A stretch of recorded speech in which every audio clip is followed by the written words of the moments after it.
this.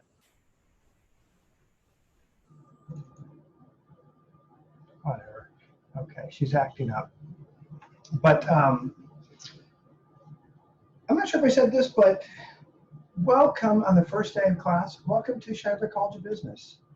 As soon as you get done with this and some of your other basic classes, you guys will be like fully admitted on your way to getting your bachelor's degree in business. I'm not sure if you guys realize this, but the Shidler College of Business is ranked anywhere from number 12 to 17 for international business. And not sure if you realize what that means, but what that means is that you guys are going to be some of the future in business for the world. We're going to come after you guys to get you guys to run some of these companies, which I think is just amazing. So welcome. And I know I asked this at the very beginning of the semester, and most of I asked at the very beginning of the semester, and I got the answer that I expected. And I said, how many of you guys think this class should be required? And everybody said, no. I've already taken calculus. I've already taken whatever. I took stats in high school. Like, I get it. Could you imagine being in a company and not knowing how to price your product? Could you imagine being in a company and not knowing how to make cash flow statements of money coming in and money going out and to figure out what a profit is? Right? Can you imagine not being able to, if you work at a company like, say for instance, you get hired at, I'm just going to say Foodland or something, and your boss comes to you and says, hey, you know, what we want to do is we have this aisle for alcohol and stuff, and we want to bring in a little bit more wines and less beer and stuff like that. So what we want to do is we want to find out all the different types of beers and tell me which ones are selling the most and which ones I should get rid of. Now, you're not going to go there and sit there and look at receipts and stand there for a day doing a survey. No. You're going to go to the database of the stuff that's being sold. After looking at the stuff that's being sold, unstack it by the different types of things, and then figure out, okay, which one has the highest means, which ones have the lowest means, and then you can run a test and say, okay, I'm getting rid of these ones. These are the ones that we need to keep. And then if you want to run a test of which alcohols you should do, easy, you can do that now. If the store manager says, hey, what products are we selling the most of? Let's go to a database, you know, download that and see what are the means for them. And so I don't know if you could ever imagine not knowing this type of stuff and working at a store or working at a company. Like, it's crazy. So hopefully and I said on the first day of class, when I said, yeah, nobody thinks it should be required, that hopefully by the end of the class, I change your opinion. I'm not sure if I did or not, but most people that go through this class, they start to feel like, no, I think the class should be required. I think everybody should know how to figure out what's the average amount of anything that's taking place in business, how to test our products and services and things like that. There's very few people that don't believe it should be required after taking it. But before, anyway, so let's now move on and let's see where we're going with this. So today's class, what we're going to do is we are going to prepare for the final. So we are going to actually go through a final exam, and we're going to figure out how to figure it out, what the questions are asking. That way we can kind of make some sense of things. Okay. Now, I also want to illustrate some tools that we have. That way you will be able to have some of these tools at your disposal. Okay. So some of the stuff that we've learned in the past, I'm not going to go back and say, well, this is a mean, that's not. For this, we're just going to concentrate on the test, what's going to be involved on it, and how to kind of answer some of these questions and what I'm looking for. Okay. So again, we're going to look at some of the tools, we're going to look at an exam and go through it. So anybody have questions? So it's going to be an open book, open notes. The exam will be on Malima. It will be in the quizzes. I will launch it. You'll have a couple hours to do it. It will be, there's a pool of different tests on there. I will be on Zoom as you guys are taking the test. And if you have any questions at all you have to do is go onto Zoom and say, hey, Chris, wait a minute, I can't see that. So there's one test that for some people, well, not one test, but one question that's in the test where it's a little bit blurry. Some people it's blurry, other people it's good. And so if you get that one, Zoom it to me, and then I'll send you a copy of what that question's asking. Okay? Questions on that? Okay. So when we're looking at the exam, I'm going to kind of give you an overview.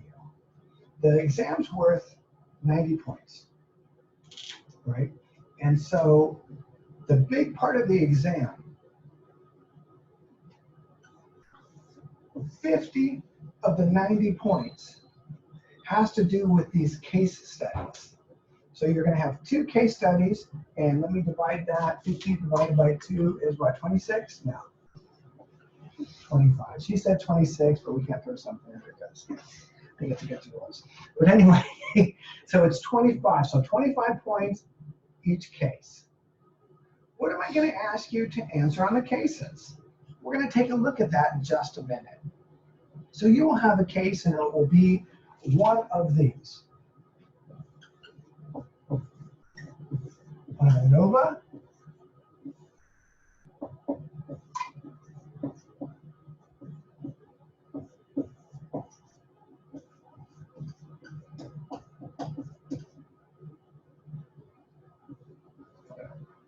so it'll be one of those. It'll either be an ANOVA, a chi-square, or regression analysis, okay, for your case studies. And it'll have a case of like maybe, we'll just use golf balls for an example. Which golf ball design goes the farthest? Okay. And if it's an ANOVA, I want you'll have the data just like you did in homework.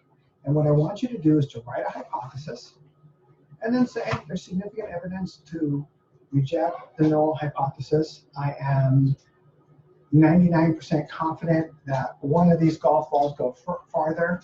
Looking at the Tukey-Kramer, it tells me that golf ball 3 design goes significantly farther than the other golf balls. Now, I now look at my assumptions. Independence is okay because it's a random sample. Normality is okay because my skenosympertosis is between whatever, or the sample size is greater than 30, or normality is no good. And so my p-value is not accurate, but my p-value is extremely low, so I'm still going to reject my hypothesis. And then you want to check out the equal variances to make sure, which that 2 times rule, to make sure that it's equally variable, that it's different every time. Right? And so we want it, so we use that 2 times rule, the lowest standard deviation against the highest standard deviation. And how many of you guys would like to have a template? What do you think, Elisa? Would that be pretty cool? Yeah, I think that sounds good. Okay.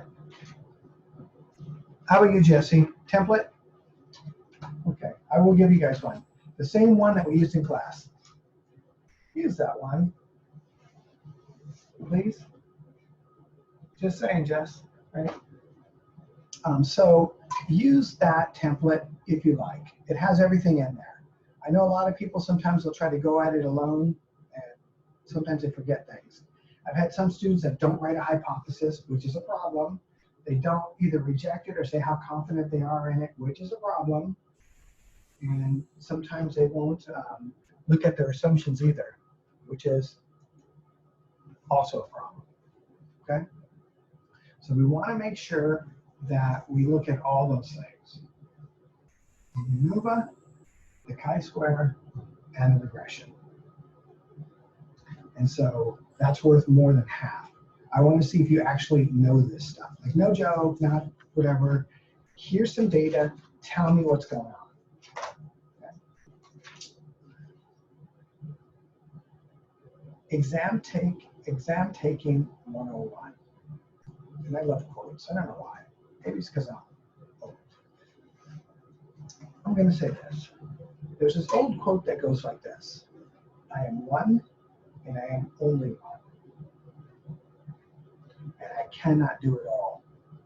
And although I cannot do everything, I will not let what I cannot do stop me from doing all that I can do. And so what that should tell you with Test Taking 101, complete the stuff that you know. If there's anything that you don't know, go back to it after. So complete everything that you know and do all that you can do. And the stuff that you think you can figure out, go with that. The stuff that you're not sure if you can figure it out, do that last. Don't waste your time on the stuff that you're not sure if you can figure it out and do that first. No. Do all that you can do first. We're also going to have a component of multiple choice, and those are worth like 1 point each. Do not get hyper stressed on that part. Go to those last. When you have like 6 or 7 points that are multiple choice, and you have these ones that are worth so much, concentrate on those. I've had a lot of students, when we know that we have 2 case studies and they're worth 50 points, they'll do all this other stuff first, and they won't even do an entire case study that they could have done because they want to answer all the other questions that aren't worth as much. If you just do the case studies, the 2 case studies, and nail them, you're in great shape.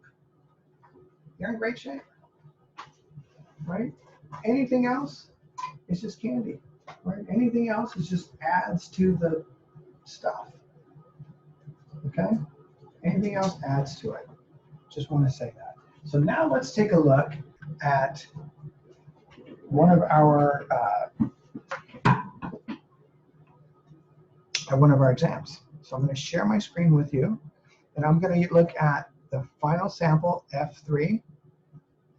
Oh wait, I'm going to do this first. I'm going to show us some of our. So Nora, give me a thumbs up if you can see my screen. Okay, not that finger. Oh no, that was a thumb. Okay, my bad. So I'm going to look at our resources. After I look at resources, I'm going to look at exams. Okay. When I look at exams, there's final and the midterm. Please do not study for the midterm, please. No, it's not going to help you. Study for the final. So you can click on the final. And there are sample exams or study aids. Right? And so let's look at the study aids.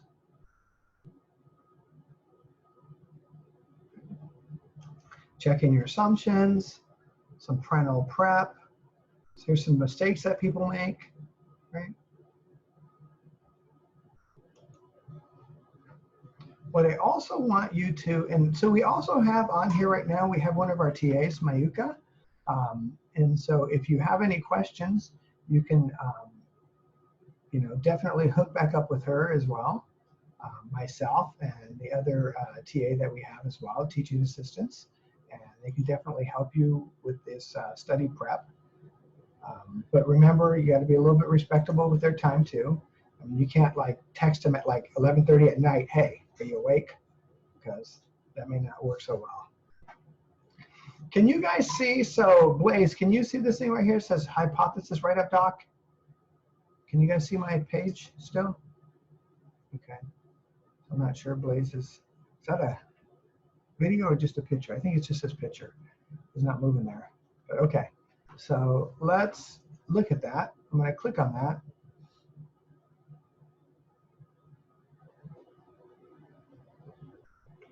And then hypothesis write-up doc is there. That's the one that we've been using the entire semester, right? That's one we use for the t-test, the z-test, the chi-square, all of them. And so you may want to use that for the final.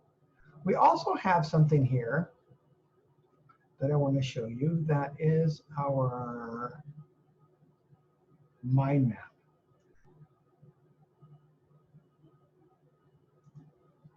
Can I open that up and show you what it is?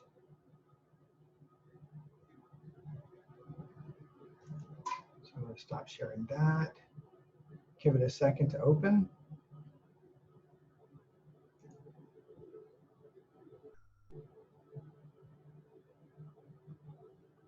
She's still opening right now.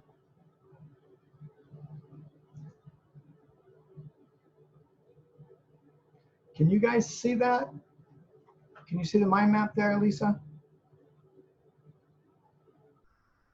Okay.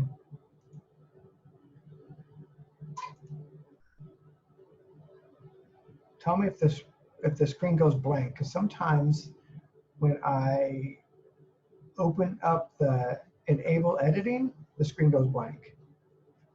Can you still see it, Lisa? Is it getting larger as I click on that or no? No or yes? Yes? Okay. So I want to make sure that we're all on the same page. If you go over here, it says t-test. That's our t-test. That's how you write up the hypothesis, if you look there. That's our assumptions. That's our confidence level. And so it has one for the t-test, has one for the ANOVA, chi-square, regression, and our z-test. All on one page. So some people like that tool. That way, if you're evaluating anything, even past this class, right? After you get out of the class and you're in another class and you're stuck, you're like, okay, what test should I use? This is what it is, because it tells you which ones are categorical and which ones are numerical. Right? Okay, now let's go to the test. Okay, I'm going to go to one of our finals.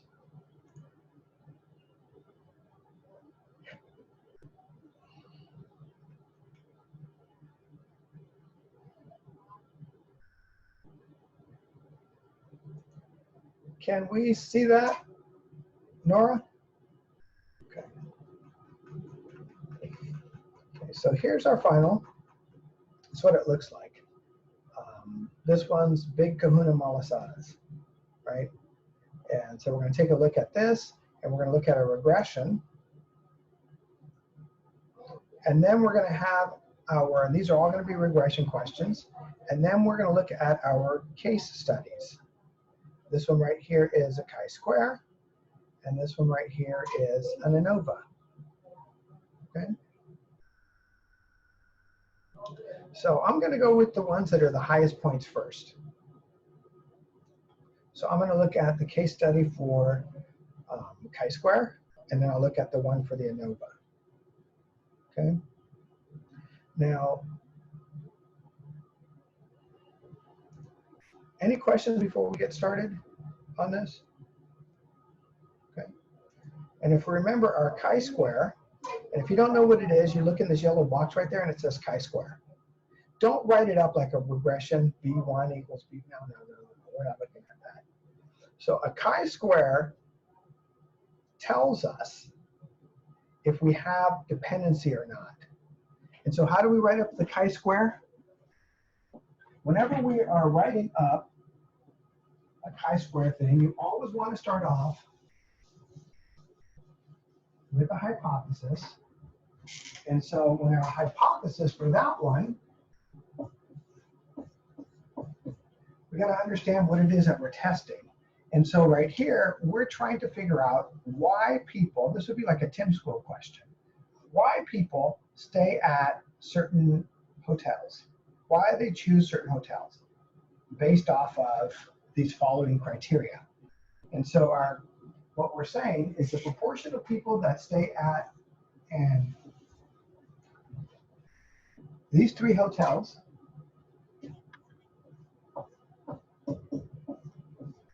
based off of this criteria of price, location, availability, and other is the same. Like they just stay at them just because they stay at them. There's no difference. The proportion of people that stay at all these are the same. They can care less about price, location, or any of that stuff, right? And our alternative is like, no, dependent. Not relationship, dependent. Let me say that one more time. Not relationship, dependent. The reason why they stay there depends on the price, location, availability. Okay, let me say it now 3 times. Dependent. The reason why they stay there is dependent upon the price, the location, or the availability, is what we're trying to say here. Now, how do we know even though I can write at the O5 level, and how do we know if we're going to reject our null hypothesis? If you look down here at the chi-square thing, it'll say our level of significance. It says it right here, right? See there, the very first box, level of significance O5. That little blue box there. So we know what it is. See our p-value? The p-value is right there, 5 point whatever. And do we see that thing right there that says reject the null hypothesis? It's funny when it says reject, and a student will say like there's insufficient evidence to reject. You're like, here. Did you see that box? Like, oh, that was there? Like, yeah. So what we're going to look at is our p-value and our level of significance. Our level of significance is 0.5. Our p-value, going to make that just a little bit bigger.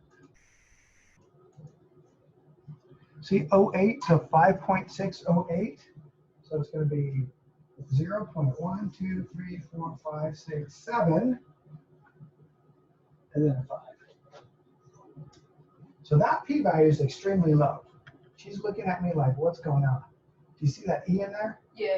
Okay, so that's a -8, which means that we're moving that decimal place. So now we can reject that and say I'm 99.999995% confident that people stay at one of these hotels based off of one of these things. And so one way of writing it up is using a template. Another way is just kind of going at it above. So one, you say they're dependent. Okay, so that gets you some points, right? 25 points. So there are some points for writing a hypothesis. Then there's some points for rejecting it and saying that there's significant evidence to reject the null, how confident you are in this. Right? That's half the points. That is half the points, 12 points. Write the hypothesis, reject the null, say how confident you are in the alternative. And then what we need to do is to write where they're dependent at, and negative and positive dependencies. And so what you could do is you could look right here and you can put, so one of them is called Aloha Spirit. The other one is Hula Inn. And the other one is the Charlie's. Okay. And so we can write our dependencies there. And so the way that we figure out our dependencies in the chi-square is we look at our FO divided by, or minus FE squared divided by FE. So see the charts right there that are highlighted in the yellow? Anything that is 5 or above is a dependency. And then we look at the top to see if it's negative or positive. So when we're looking at them, we look at Aloha Spirit has a dependency for price. So Aloha is price. But when we look at the top, it's a negative dependency, negative 13. So I'm going to just write negative. Okay. The next dependency here is location for Aloha Spirit, and that's a positive dependency. So location, positive. You with me so far? When I look at... Grace, I'm Yep. sorry to interrupt, but like the board is like too bright, so it's blurry. I think it would help to like turn off one of the lights in the room to like... Okay, let me... I'm having the same issue. I can't see what's on the board. That's what happened. Is that better or worse?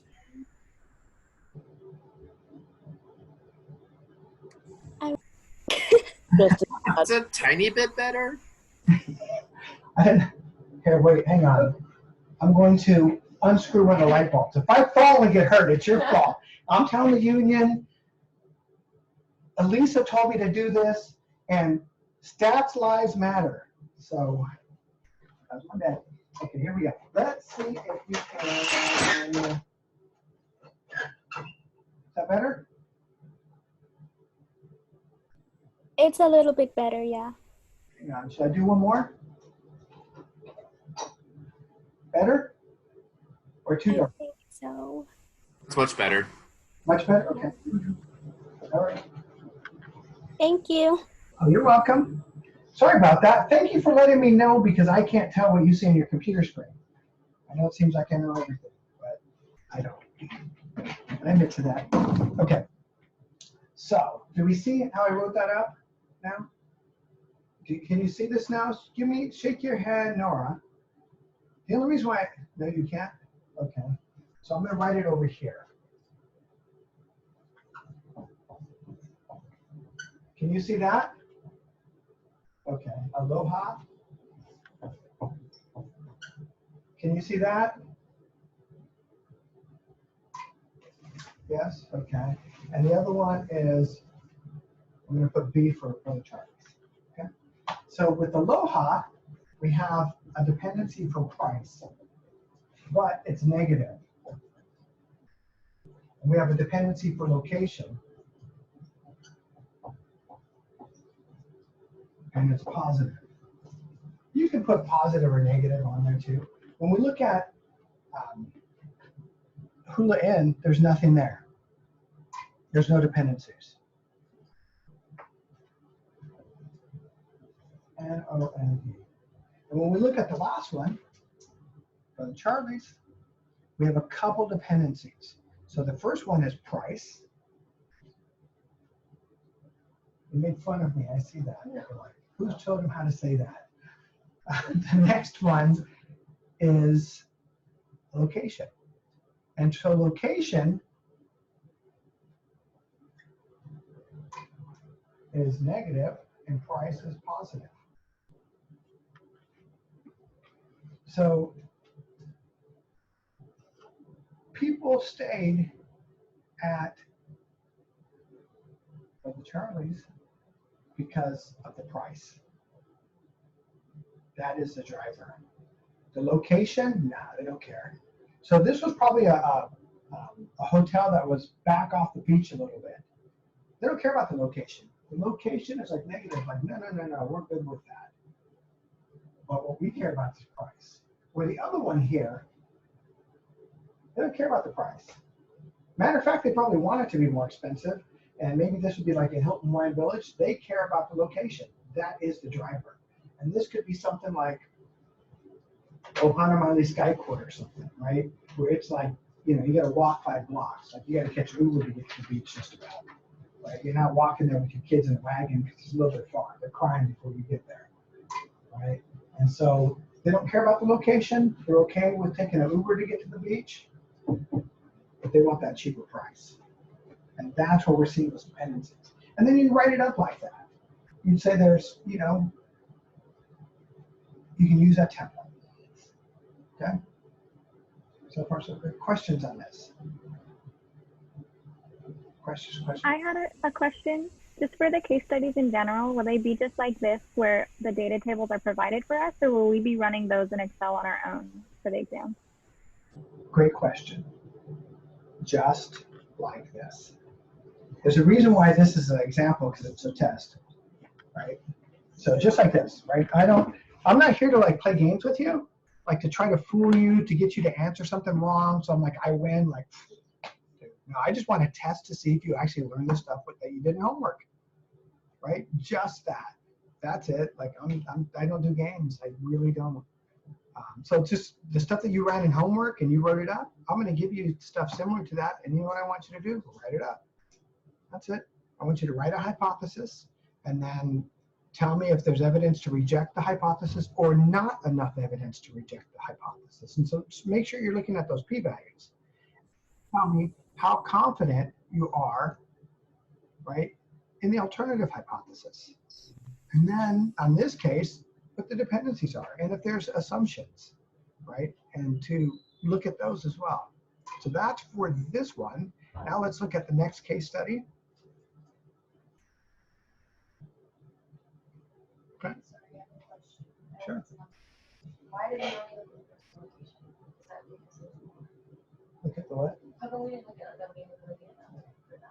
Because, so the question is how come we didn't look at availability and stuff like that? as a driver. And stop laughing at her, Russell. That's not funny. The reason why we didn't look at them or think that there's a dependency there is because the FO minus FE squared divided by FE is not above 5. Anything above 5 creates a dependency.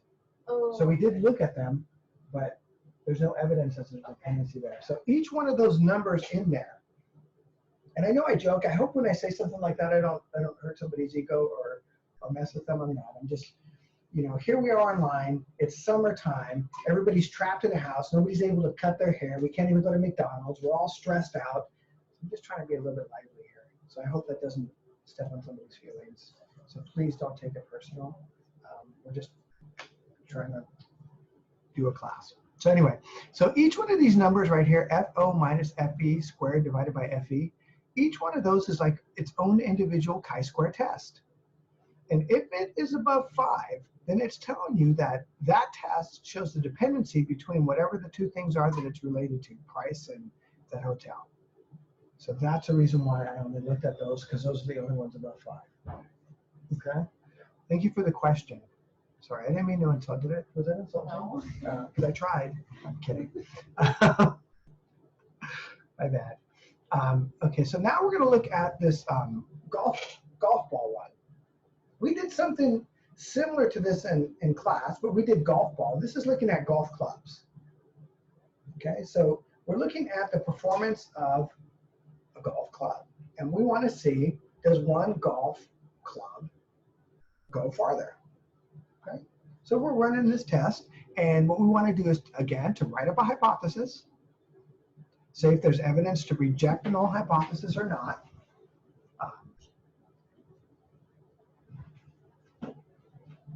And then write up the results. Again, I'm not here to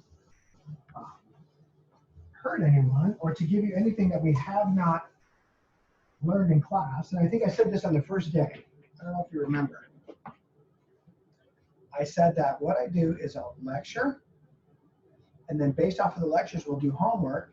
And based off of what you do in homework, I'll test you to see if you learned it. And it's absolutely true.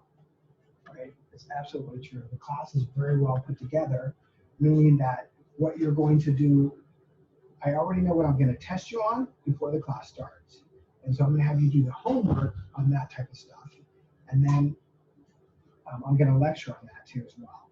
And so here we are looking at golf balls, and we did something similar to that in class, but we also did something known as an ANOVA. This is an ANOVA test.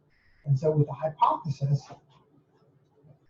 I just want to make sure I'm clear. With ANOVA, that's these things. Please, I'm going to do this. Do not write B1, B2, B3 equals 0. That's regression. Don't write something like the proportion of this is equal to the, no, dependent, no. No, no, no, no. This is testing means. This symbol is for means. Okay? So this is a different hypothesis than for regression. Regression are betas and slopes. So right here I'm saying all 3 golf clubs are going to go the same distance. And right here I'm going to say not all golf clubs go the same distance. Not all means are equal.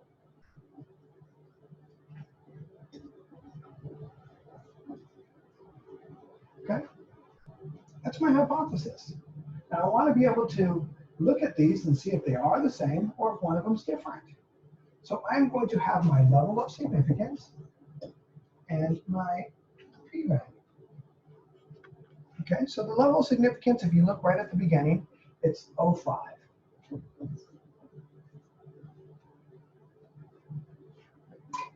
Now, if you look at my p-value, it's right there, p-value, 913. E07, that 07, the E07 means that I'm moving that decimal place, so 0, 1, 2, 3, 4, 5, 6, 7. What does that tell me? There's significant evidence to reject that. That's what it's telling me. There's significant evidence to reject this. 99.99993% confident that one of the golf clubs is different than the other. So I not only rejected this, but I told you how confident I am that one of them's different. You need to do both. Reject the null and say how confident. Or if this p-value was 0.22, I would say there's insufficient evidence to reject the null hypothesis. I am 78% confident in the alternative. Remember that p-value is not below the level of significance, so I can't reject the null. Just want to make sure that I state that, right? Just so you don't mess up there. Okay? But we're going to go with the other one where it was below there. 1, 2, 3, 4, 5, 6, 7, 6. Right? So we reject the null. We're pretty confident in the alternative. Now, what we now have to do is to look at our Tukey-Kramer to tell us which one's different. Because that's all the ANOVA does is tells us to reject the null. So with our Tukey-Kramer, we can look at our sample means. And so when we're looking at our means, we have 1, 2, 4. So number 2 is the lowest mean. Put 2 here. Followed by number 1, followed by number 3. Okay. So I'm going to look at it like this. Are 2 and 1 or 1 and 2, are they the same or not? When I look at that, the means are different. So 1 and 2 are different. How about 1 and 3? When I look at 1 and 3, the means aren't different. So these ones right here kind of go the same distance, but this right here is lower amount and this is higher. These go more feet. So what we're saying is that these two are the same, but this one's significantly lower than the other one. So do you know what that tells me? That even though one's a little bit higher, when we look at variability and stuff, they're about the same. So which one would you pick? If you have a company and you're selling golf clubs, somebody says, oh, well, this one goes a little bit farther than the other one, 247, 251, you know, depending on how you swing. I mean, it's not much of a difference. It's not significantly farther. I mean, maybe you'd go with this one because it's cheaper and easier to get than this one. Who knows? But I'm just saying that you can then make a case that there's significant evidence to reject the null hypothesis. I am almost 100% confident in the alternative. The Tukey-Kramer tells me that 1 and 3 are higher than 2. Well, 2 is significantly lower than golf clubs 1 and 3. Then we want to check our assumptions. So you get some credit for writing up the hypothesis, rejecting the null, saying how confident you are on the alternative, addressing the Tukey-Kramer to let me know which one's different, and then we need to address our assumptions. When we need to check our assumptions, we have our assumptions: independence, normality, equal variances. Independence, we need to have a random sample.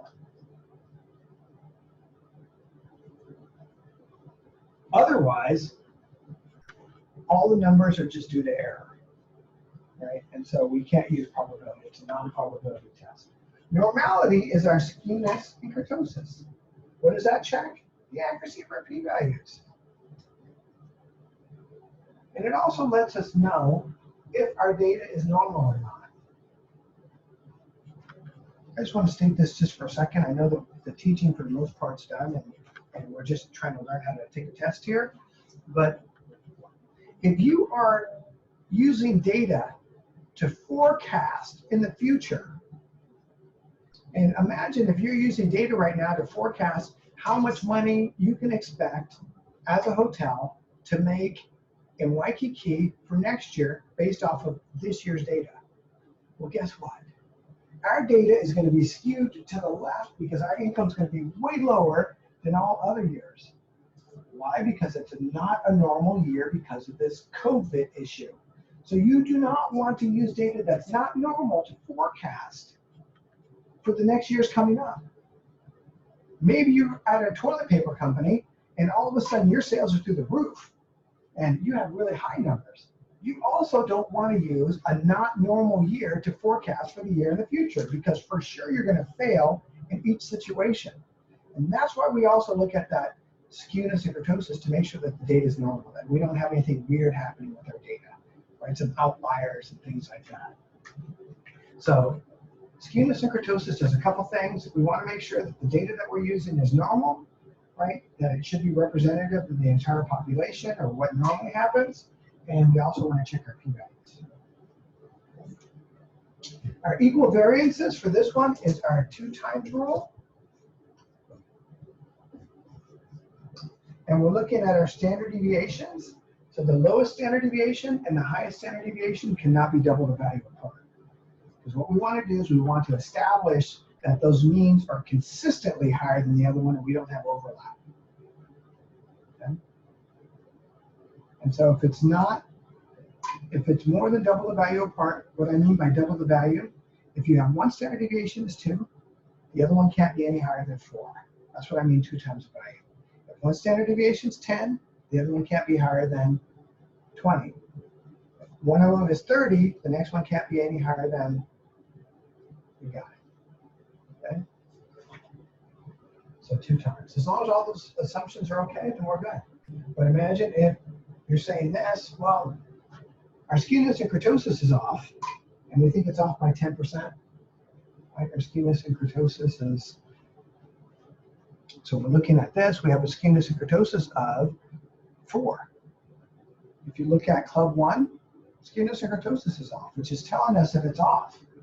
But skewness and kurtosis of 4 is less than 1%, right? Maybe close to 1%.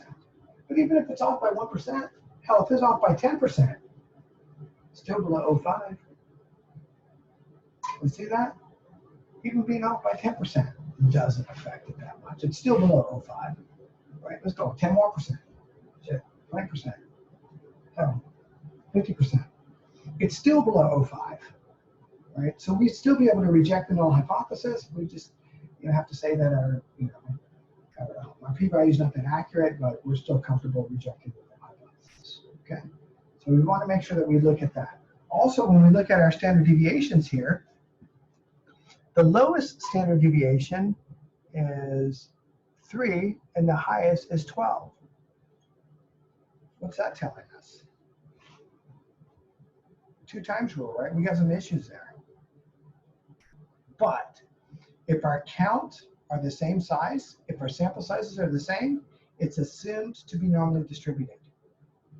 And if our sample size is greater than 30, it's assumed to be normal as well, because of central limit theorem. But we don't have sample size greater than 30, but our sample sizes are the same. They're 5 for every single one of them, which tells us that it's assumed to be normally distributed. Or sorry, it's assumed to be equally variable. So this assumption is met. This assumption is not met, but because our p-value is so low, we don't really worry about the accuracy of the p-value. Questions so far? What does that I stand for? Under assumption? Is that I? Independence. Yeah, independence. So the I stands for independence. And when we do regression, there's going to be linearity, independence, or non-equal variances. Just going to add one to it. Okay. So now we're going to move forward here, and we're going to look at our regression. Right? We're going to look at the regression part of this exam.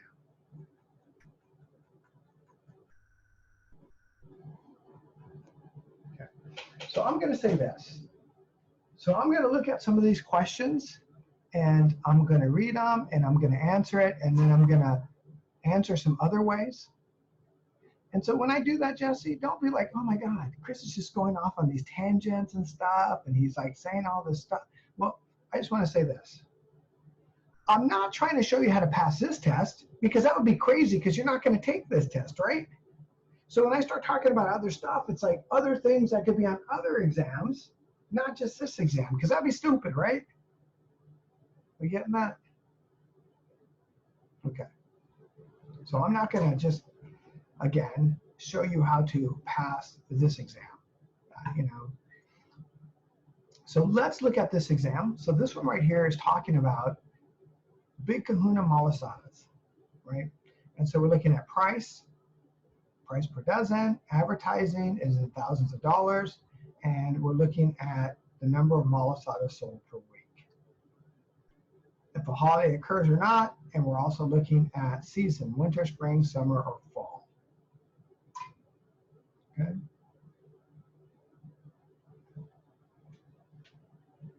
I'm not seeing season in here. Holiday and advertising. Okay. So as we look at this, we can look at our multiple R, roughly 83%. Or is it 89? 89, sorry. We can look at our R square, 80%. Our adjusted R square, about 74%. Our standard error, about 31 Malasadas. Observations, 15. We can look at our p-value, 0.0004. Okay. And we can look at our skewness and kurtosis. We can look at our descriptive statistics. And right here, we can look at our coefficients, our intercept, price, advertising, and holiday. So B0, B1, B2, and B3. You with me so far?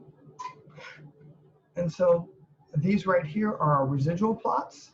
And I put these lines in there to see if there should be an R square in here. I'm not seeing it on this one. But if it's below 0.2, then there is no pattern. But there's no pattern in either one of these. And this is our residuals against predicted. And what we don't want to see is a wedge shape. And so that's for our linearity. Our independence, we want to look at our Durbin-Watson above 1.3. Normality, we want to look at our skewness and kurtosis, which is fine. And equal variances, we look at this. So all those are okay. This right here is adding in, where we have holiday and advertising. This is adding in to see if we have some type of synergy, to see in the model, if we add in a term, if it actually makes the model better. So when we write the regression model, what is that, right? The regression model, right? Or the regression equation. What we could write is this.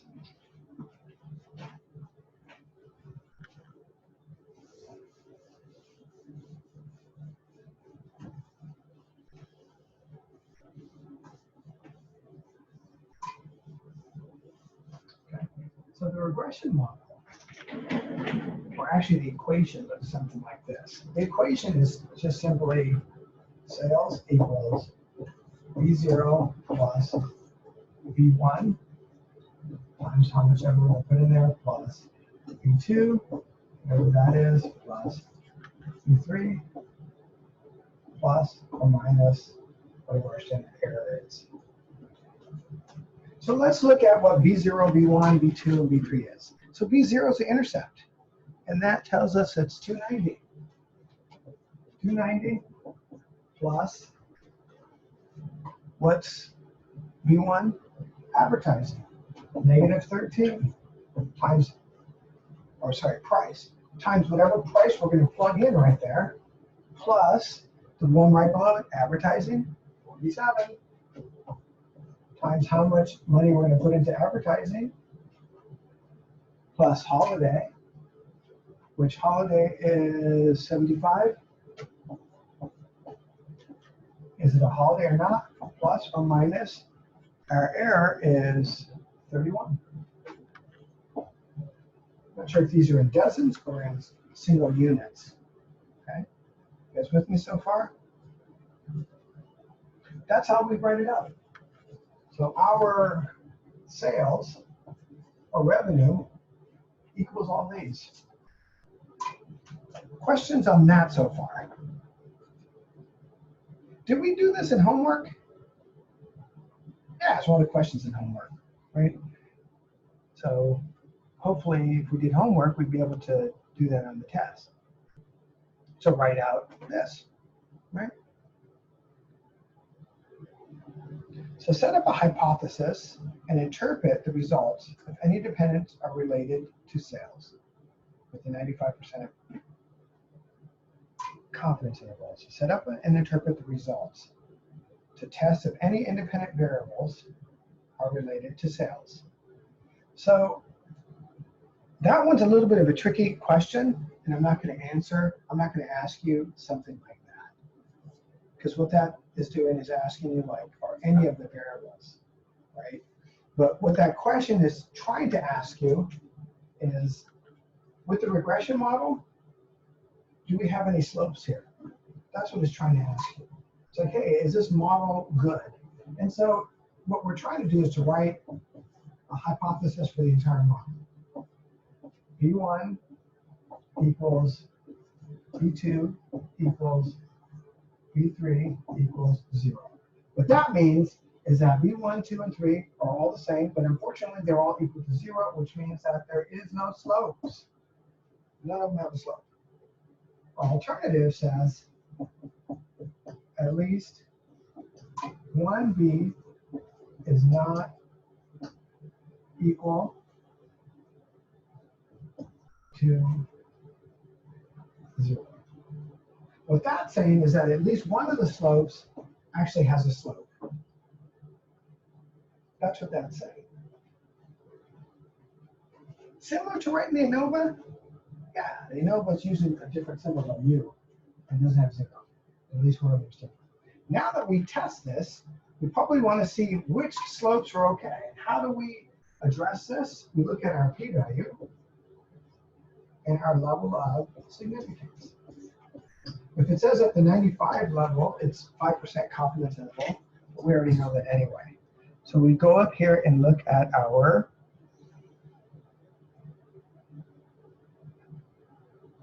p-value, which is 0.0004, so 3 zeros and then 4. 0.1, 2, 3. So there's significant evidence to reject that. We're 99.96% confident that one of them is different. Now, if we want to find out which one's different, we would write a hypothesis for each one, right? And so we would do this. B1 equals 0. B1 does not equal 0. B2 equals 0. B2 does not equal 0.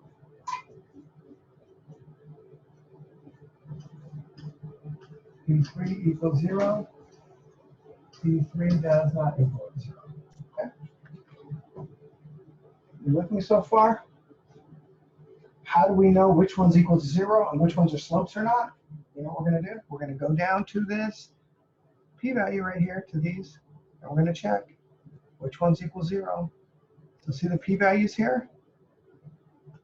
We don't ask if B0 is equal to 0 because that's an intercept now. That's not a slope at all. So we look at the p-value for price, 1.3. That, so the p-value for that is 1.3. 1.3 is not below 0.5. Nope. Insufficient evidence to reject the null. That one's not a slope. How about advertising? 0.02. Advertising? 0.02. Significant evidence to reject the null. P-values below level of significance, we can reject the null. 98% confident, no alternative. How about for holiday, or yeah, holiday, 0.2, right? Same thing, 0.2, significant evidence to reject that, 98% confident, and the alternative. Those should be included. Okay. And I know the other one just said to write a hypothesis. I'm just writing more in there. Okay, you guys with me?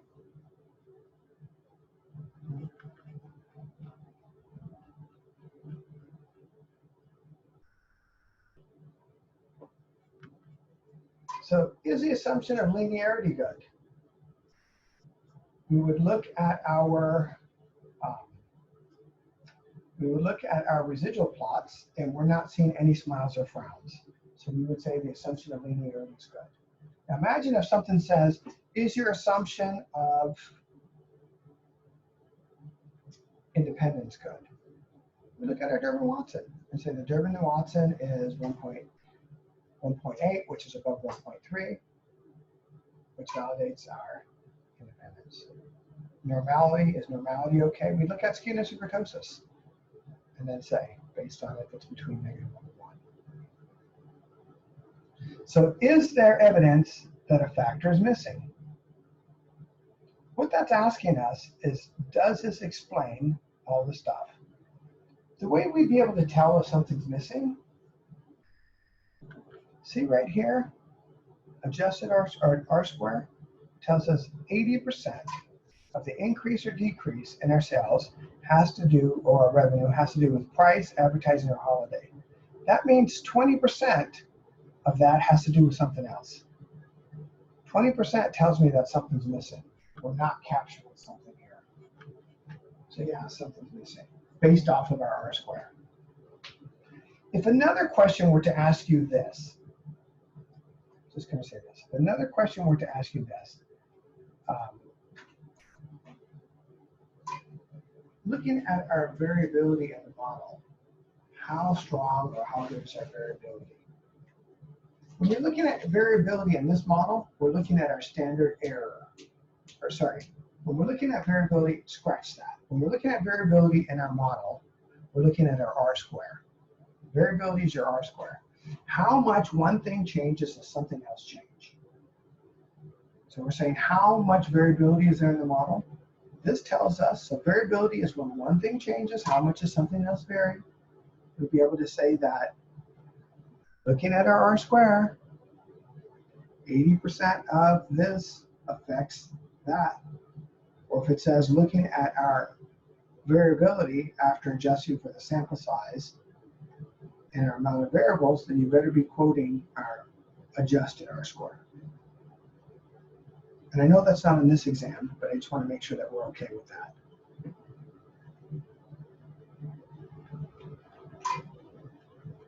Because again, I'm not trying to show you how to pass this exam. That'd be crazy, right?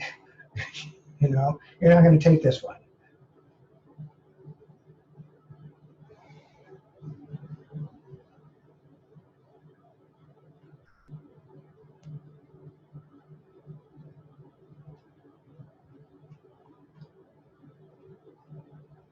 If something asked you, should any of these be dropped? Should any of the variables be dropped?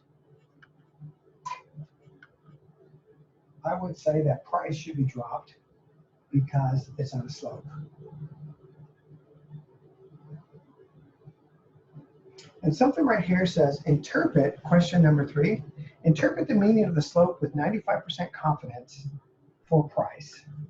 So I'm going to go back to price. How can we figure out with 95% confidence for price? Do we see price here? Which tells us for every dollar we raise it, we sell 13 less pies or malasadas. So see this right here, 95% confidence? When it says tell me 95% confidence for price, guess what I'm going to do? I'm going to tell you I'm 95% confident that the price will go down anywhere from 30 less malasadas all the way to 4 positive. So when I ask you tell me with 95% confidence, that's what you're going to do. You're going to state that confidence interval, that 95% confidence interval. And if I had a question that went something like this, Garrison. So if my question said this, describe the slope for price, or interpret the slope for price, you would say this: for every dollar I raise the price of my malasadas, I will sell 13 less malasadas, give or take about 7 malasadas. Looking at my p-value tells me that this is not a slope because your p-value is 0.11, which is not below 0.05. 95% of the time, I would sell anywhere from 30 less malasadas to 4 positive malasadas. Did we get that? That's if I were to explain the entire slope for price. Does that make sense, Moana? Okay. Are we getting this, Natalie? Okay. You with me so far? Could you state the 95% confidence interval just one more time? Just that closing sentence that you were saying. Sure. Sum it up. So I'm going to use it for advertising, just to change it up a bit. So if it said, can you state your 95% confidence interval for advertising? I would say this. I'm 95% confident for every $100 that I do advertising, I will sell anywhere from 6 more malasadas to 89. Do we see that? I'm looking at my 95% confidence interval for advertising, and it's the lower 95 is 66 malasadas, and the upper is 89. Does that make sense? Yes, thank you. Question so far? Okay, let's. So, if there is no slope, we should drop it. Yeah, well, yeah, because it means that it's not predictive. If there's no slope, you should drop that variable. Right? Does it make sense or no? Because if it doesn't, I can explain it really quick why. Yeah, it makes sense. Thank you.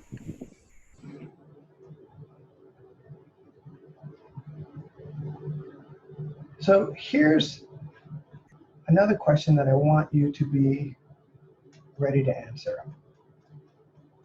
So imagine if you had another question that said this. So I'm going to erase all this too.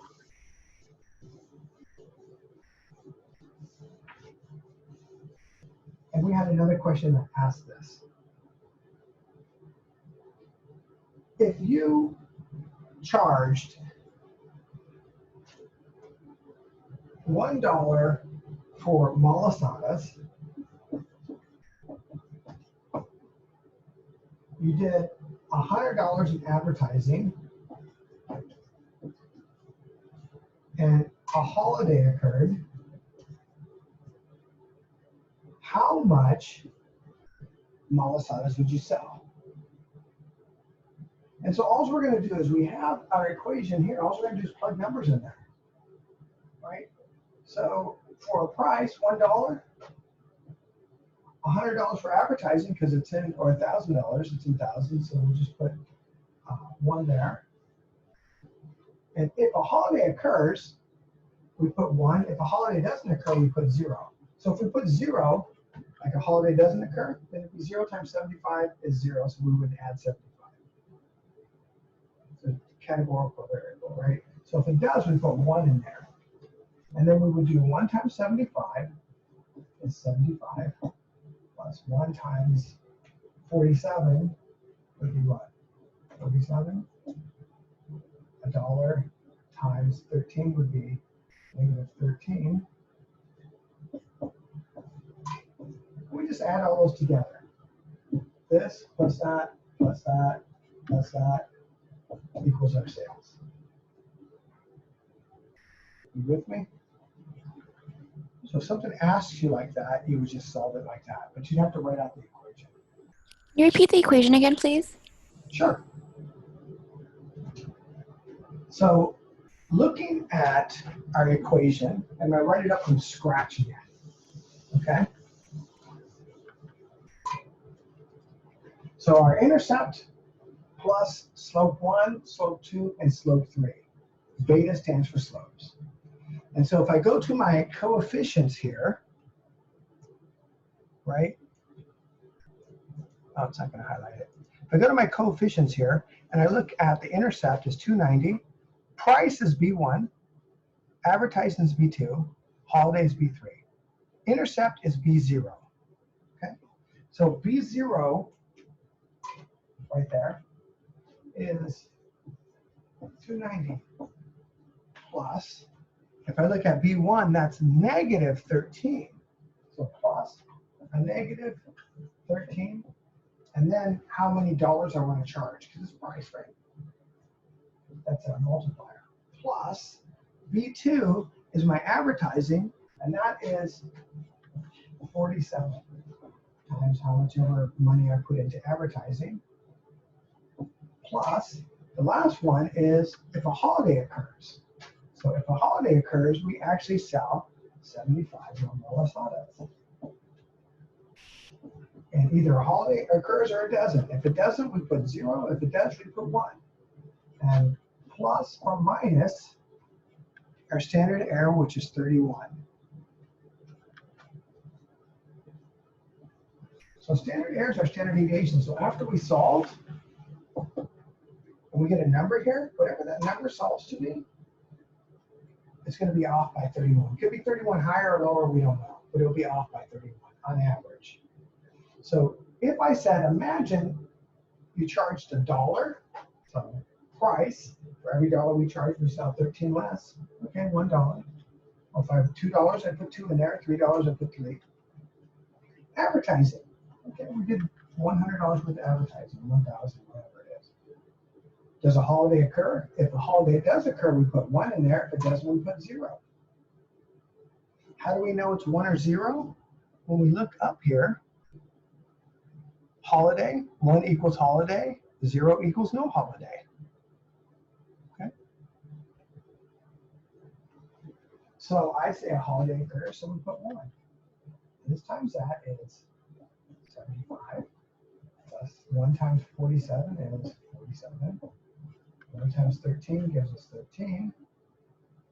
Negative 13 plus 290.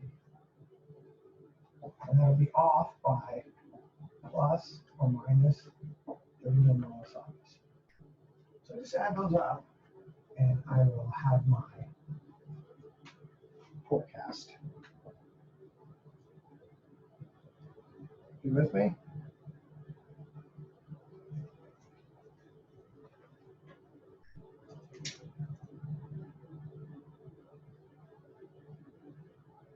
Everybody with me? Questions so far? So I think we beat up this section good enough. Let's now go to our multiple guess, multiple choice. The multiple choice, again, are worth 1 point each. So I'm just going to kind of look at these.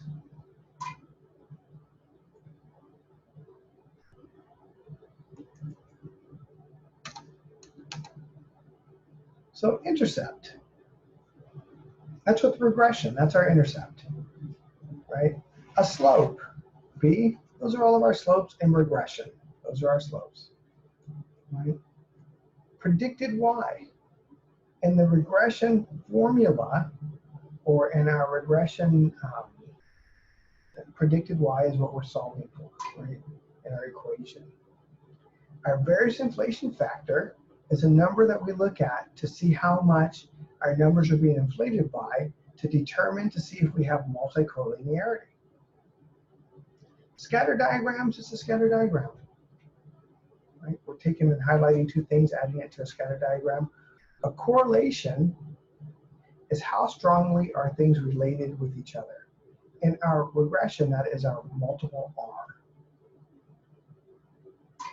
R squared tells us how much, this is our regression model, how much does the increase in our independent variables increase our dependent variable. Adjusted R square is R square after adjusting for the number of slopes and our sample size. Standard error is basically our standard deviation for our model in our regression, how much we'll be off by. A p-value is a probability value, and we use probability values for our t-test, z-test, chi-square, regression, ANOVA, so it stands for probability value. Assumption of linearity. It lets us know if our model is linear. Assumption of constant variability. That is the very last one. Equal variability in our regression model. Assumption of independence. It lets us know if our model is independent. Durbin-Watson is one way of looking at independence, but in our ANOVA we have our 2 times rule. Relevant range is with our multiple regression. An outlier is a piece of data that's either 3 standard deviations from the mean, 1, or something that's IQR times 1.5 added to Q3 subtracted from Q1. But it's basically a piece of data that doesn't quite jive with the rest. Okay. A dummy variable is a categorical variable put into a numerical model. And so we just use 1 or 0. So perhaps we would look at, sales, and we look at, is it a tourist or a local person? That'd be a dummy variable, so it'd either be yes or no. In this case, we're looking at, does a holiday occur or not? And that's either a yes or no. That'd be a dummy variable. Multicollinearity is when we have 2 pieces of data that are highly correlated with each other that could affect or inflate the factors, or inflate our end result. An interaction states, do we have an interaction between 2 variables? Now, here are our questions. Predictions are reliable only when these variables are independent variables. And so that one's a little bit tricky because you're like, what are they asking me? I will have nothing this tricky out there. So predictions are reliable only when these variables are independent. And so some people would think like, is he asking me like, is it Durbin-Watson? Which I would probably take the Durbin-Watson. I would take the assumption of independence. You would also be able to look at, I don't know, I wouldn't ask something this tricky. Okay, so that one we're going to kind of just go by. But the plot of residuals versus predicted values looks at a wedge shape. So if you see some type of wedge shape, that is looking at your assumption of constant variability. One of the plots in the residuals versus independent has, and so I'm going to say if one of the plots in the residuals has a smile pattern, it tells us we have problems with our linearity, right? You wish to know how much variability in the independent variable is explained by the variation in the dependent variable. So if we're looking at that, that is the definition of our R-square. You're worried that the slope estimate of one independent variable might change based on the value of another one.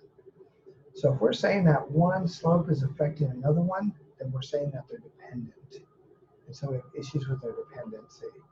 Again, I'm not trying to show you how to pass this one, so I'm going to throw some other questions here at you. So imagine something else says, you want to see, what does your multiple R check? Correlation. Something else might say, like, you want to make sure that your standard error is accurate. What would you check? Durbin-Watson. Something else might ask, looking at your model above there, what would holiday be? Dummy variable. Right? So that one typically doesn't give people a lot of problems. This one right here, and sometimes there's more than one answer to these questions too. So just give me one answer. Sometimes there's more than one. So here we have another one that's scenarios, right? And so it's asking about the different types of tests that you use. So we're looking at confidence interval for proportion, confidence interval for mean, test for population proportion. That would be like a z-test or chi-square or something. Test for comparing proportions of 2 groups. A z-test, comparing proportions, between more than two groups, chi-square. A test for no relationship between two two variables. So looking at categorical stuff, we're looking at the categorical tests are, and so I'm going to turn this off for just a second because I want to make sure that this part I want to make sure that we get. I'm going to erase this.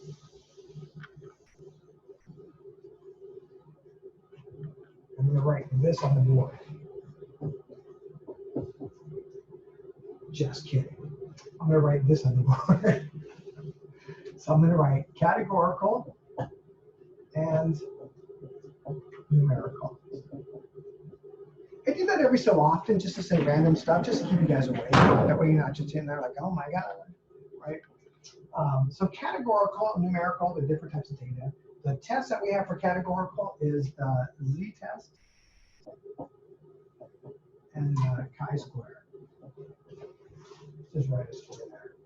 The difference between the two is about 2 inches. Now, the difference between the two is one of them tests 2 variables. The other one tests more than 2 variables. And it also gives us some other parameters that we can test too, right? Some other things depending upon these other things. But that's for the most part. With numerical, we have 3 different tests we have. We have our t-test, ANOVA. So our t-test is, the difference is 2 variables. The ANOVA is more than 2 variables. And our regression, we can use numerical and categorical. The dummy variable, right? So I just want to make sure that that's clear. So we only did like 4 tests here.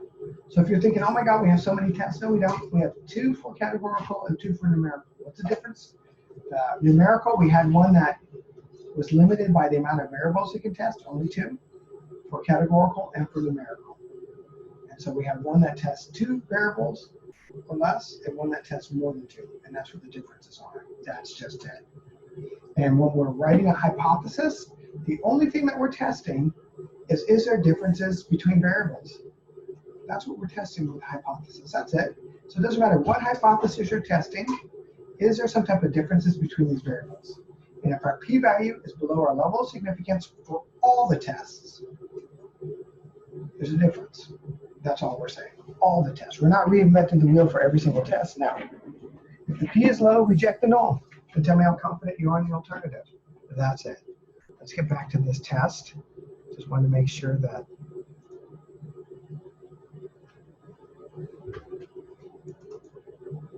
Okay. So that being said, give me a thumbs up if you can see that, Edna. Okay. You want to estimate with confidence the change in sales when the amount of advertising increases. Okay. So you want to estimate with confidence. So we're looking at a slope here, and we're looking at confidence, right? So we can have confidence interval for a slope, right? Because we're saying as it increases, so it's a slope. So confidence interval for a slope. We can probably also do, no, it'd be not a mean, it'd be a slope because we're saying that's an increase. So confidence interval for a slope. You want to investigate if sales tend to differ by season, right? So looking at that, season would be like not salt and pepper. Seasons in this case would be like winter, summer, fall, right? And so those would be names, categorical. Is the proportion higher during one season? And so when we're looking at that, we're probably looking at something that's like chi-square is one thing. So we can compare proportions between C groups, right? Because chi-square. We can also do that in regression, right? We can also do that in regression to see like, okay, if it's winter, put a 2. If it's fall, you put a whatever. But we can also do that in regression too as well. You want to estimate with confidence expected sales, right? So you could have price, advertising, and if a holiday occurred and you're trying to see how much sales you do, so what you could be doing is have an entire model, right? And you're doing a confidence interval for predicted value of Y. So if Y tells you, oh, this is how many malasadas you'll sell, then you're like 95% of the time it's between these two things. And that's what our prediction interval was in our homework assignment. When we ran our interval things, right? That's what that's telling us.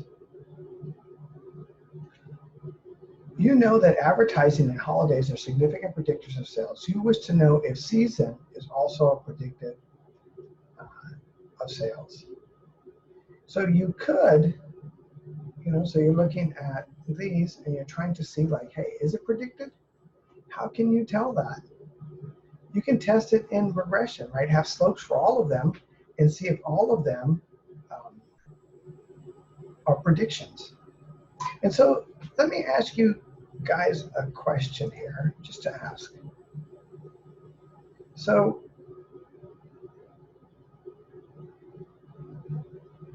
Rose, see these questions right here?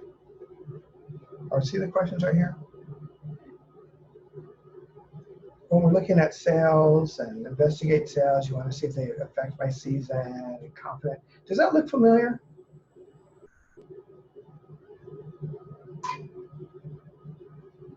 That was Rose, Earth to Rose. Rose. How about you, Jasmine? What do you think?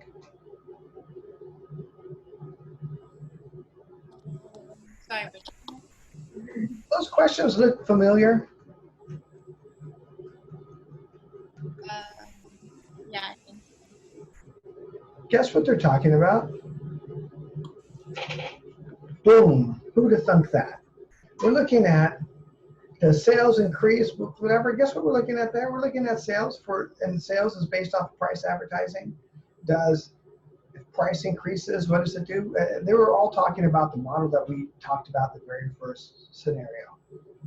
All those questions were referred back to the first scenario, right? So if you knew that, you would just simply go there and answer those questions, right? And you'd be able to say, oh, wait a minute, most of those are regression, right? And so when we're looking at this right here, it also says, using the scenario question 1, Big Kahuna Malasadas. So with those, you can actually go back to the question and say, oh, wait a minute, I see where this is. I see where this is going. I see Big Kahuna Malasadas, and this is what we're testing, right? Just thought I'd throw that in there just to see if you guys were able to see that. Now, I know it's been a long, arduous process of getting through this test. And that's kind of it on the test-wise. So now I want to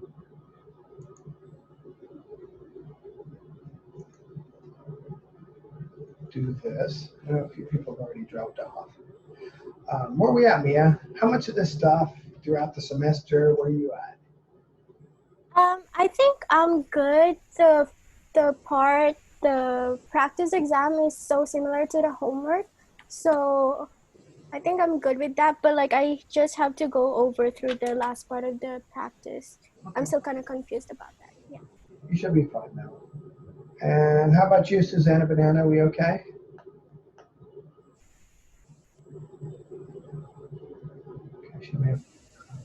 How about you, Javon? I see people logging off now that I'm asking. They're like, I'm not talking to him. Where are we at, Javon? I'm good. Just got to go over it again. There's a lot of information. And honestly, I was like zoning out towards the end. You got it. I know. So I just kind of want to know where you guys are at. That way when I get to boot camp, I can kind of know where to focus, right? Okay, how about you, Garrison? Where are we at?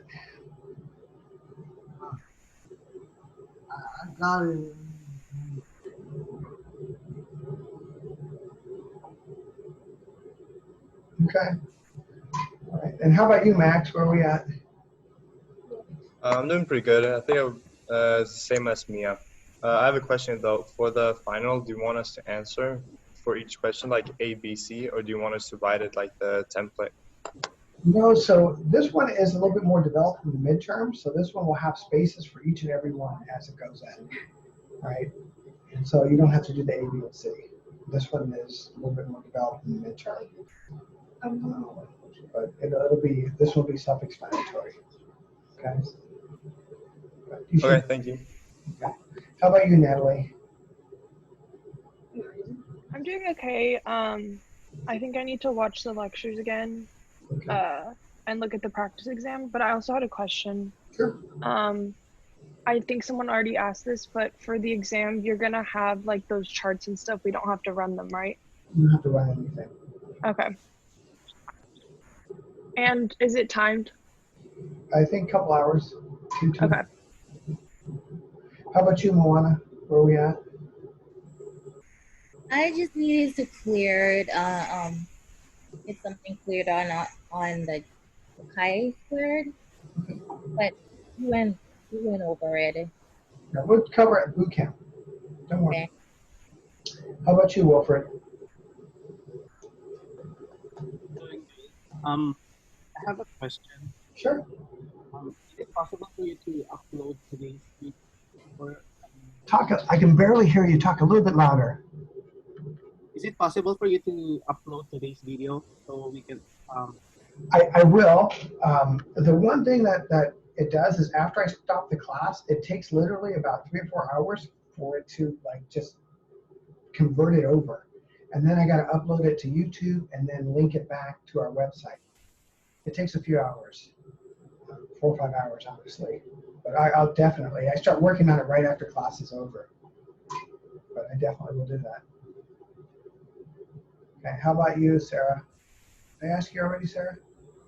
No, I had a quick question. So for case one, you know when you were talking about the hotels and you said whether they were positive or negative, how did you determine whether they were positive or negative? Which chart were you looking at, or like which table? We look at FO minus FE, and that's observed minus the frequency expected. And if the number is below what you would expect, then that's a negative number, and it'll show you a negative number. Mm-hmm. Okay, thank you.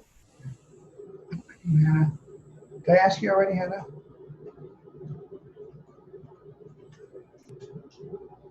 Hannah?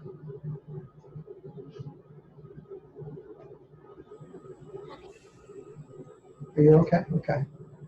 How about you, Rose?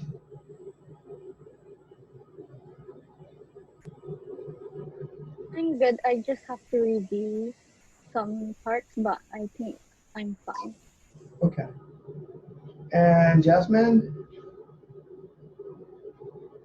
I just have to review the lecture. Okay. Cool. And how about you, Karsten? Pretty good. I feel pretty ready. Okay, cool. Cool. How about you, Jesse? I'm feeling pretty decent about it. But one question for the boot camp: are you gonna have a Zoom going on? Well. Okay, cool. Yeah, because I have to work, but if I just like keep my eye on it, it'd be pretty good. And you said you're gonna upload this lecture. Like it'll be a while, right? Yeah, I will. Yes. Awesome. Sweet. Thanks. How about you, Blaze? I'm good. So, do we not have class tomorrow? No, we'll be taking the exam during class time. Okay. That's all. All right. How about you, Russ? I'm doing good. I just want to double check. So, like, what time are we taking the final exactly? Same time as class goes on, 9 o'clock. Okay. Okay. Give you a couple hours. How about you, Jess Caputo? Oh, wait, you already answered. Every time somebody logs on and off, it changes the screen. How about you, Elisa? I'm doing pretty good, especially with all the stuff that was on the homework I feel confident with. The last section of questions that was like matching them like to proportions, or yeah, like comparing the confidence interval and proportion. I like hadn't thought about them that way before, so that was kind of confusing for me. but I think if I just look through them, I'll be able to match up what they're actually asking. Okay, cool. How about you, Asia? I think Sarah asked the question I was gonna have as far as the positive negative, so I'm good for now. Okay, and Alex? I just wanted to ask, what time does the boot camp start? I think I'm gonna go on Zoom, but. Okay, all right, no problem. How about you, Kate? Or what time is it gonna start, the boot camp? Sorry, 12:30. Oh, okay, sorry. That's okay, don't worry. Sometimes I don't say stuff loud. Is it gonna be the same? Is it gonna be the same Zoom code to get in? That's it. Same Zoom code. Cool. Thanks. All right. How about you, Alex? Did I ask you already, Alex? Yep. And so we have Mayuka on there. Are you there, Mayuka? Mayuka? Hello? If you're talking, you have your mic on mute. She may have logged in and on us, but that's okay. All right. How about you, Susanna? I had one question. Where do we meet? Wow. It's okay. Maybe turn down if you have two computers, turn down one of them because you're getting some feedback there. Go ahead. Can you hear me properly now? Okay. Speak louder, but I got you. Go ahead. Can you hear me now? I can hear you now. Awesome. What is the room number that we meet for boot camp? Oh, so come on up to the office. If they have more people than I get a room, no problem. But just at the A Tower, 404B. Okay. So come on up, and there's a few people here right now, but should be here. Okay. Yeah. Thank you. Oh, you're welcome. Do you have questions for me, Sarah? Kind of. Okay, go ahead. Tell me. Wait, can you go over the problem set for 1H? And then I had a quick question about like the total extra credit points. Okay. How much are the quizzes worth? Because I know everything else had like the 5 and the 1 and the 2 points. Okay. What are the quizzes worth? Good question. So let's take a look at it, but what do you want to do first? Tell me what's most important to you. Problem set for 1H, please. Okay, so problem set for 1H. Hang on just a second. I kind of understood what the question was asking, but... So let me look at exams. Wait, problem set 4, not exams. Yeah. Okay. I can screen share my Word doc if you want. I'm just going to tell you. Okay, go ahead and share your screen with me. Oh, for this question. So it's saying, is there evidence of an interaction?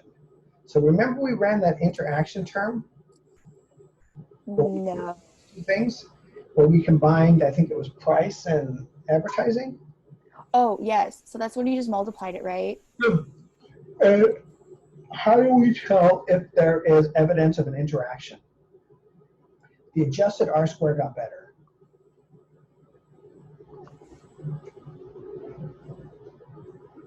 Oh, okay. So Thank you. So that answered that. Okay. No, that's like the only part that I was confused on. I remember how we got there. Like I ran the test in Excel, but I just didn't know which values to look at. Okay. Thank you. Your next question is what? Total extra credit points for the quizzes. Okay. Because that's the only ones that weren't really like labeled. And then in the syllabus, it said NA. Yeah, so they vary. So as you take your quizzes, you can add up those, but the total points that are available or the total points that you got? Preferably the ones that I got. Okay, so you can go to your grade book and they should be in there. Okay, and then you know how you said like if we get stuff wrong, then we're just gonna get the full credit for it? Like how does... So what happens, and I will do that either today or tomorrow. Well, I don't know if we have the boot camp. But what I do is I take all the extra credit points and I add them together. Because right now, when you take a quiz, and I'm just going to make up numbers, right? So if you take a quiz and it's worth 100 points, you get 80 points. It shows that you got 80%. So when it attaches those points to your exam, it actually makes it look like you didn't do so well in the class. So it actually goes against you. What I do is I will delete, at the very end, I will delete all the quizzes, and I will take all your extra credit. Like if you got out of, I don't know, all the extra credit that's available and you did like 27 points, I'll make that assignment worth a half a point and I'll give you 27.5 points. Okay, thank you. And that's how it will, because right now it's affecting your grade, I imagine. Well, I mean, I calculated my grade out, but without the extra credit. So I just wanted to know how much like of a buffer I had for the final exam. And I think I only need like the 83% on the final. Did you, so typically, I'll say this, and so I've been doing this for a little bit. And so what happens typically is wherever the student's at, if they've been doing their own homework, wherever they're at going into the final is typically where you end up at. So if you're getting an A, typically you get an A because that means you're understanding the material, you're doing whatever. But if you're not doing the homework and it's one of your friends doing it, then what happens is you go from an A to an F because you get in the exam and you just fail it. And you get like 5 points out of 90 or whatever because you can't write a hypothesis, none of that stuff. But if you're doing the homework and you understand it, right? Okay. You should be about in the same position, honestly. It doesn't really fall that much. I mean, I say it'll go up maybe 1-2%, but that's really not enough to bump you out of. And we also have class participation too, right? And so most of the students get like full, they get full points for class participation. Because, I mean, you can't sit in my class because I call on everybody. So as long as you're showing up. Okay. Any questions or you're good? No, that's good. You answered my questions. And then going over the final exam did help a lot. Okay. Okay, cool. Cool. Okay. Cool. All right. How about you, Lana? Are we good? Yeah, I'm good. Questions or? No, you just answer the questions about the quiz. Okay. Okay, cool. All right. Well, I will see you guys in about an hour. Yeah. Okay. All right, guys. Have a wonderful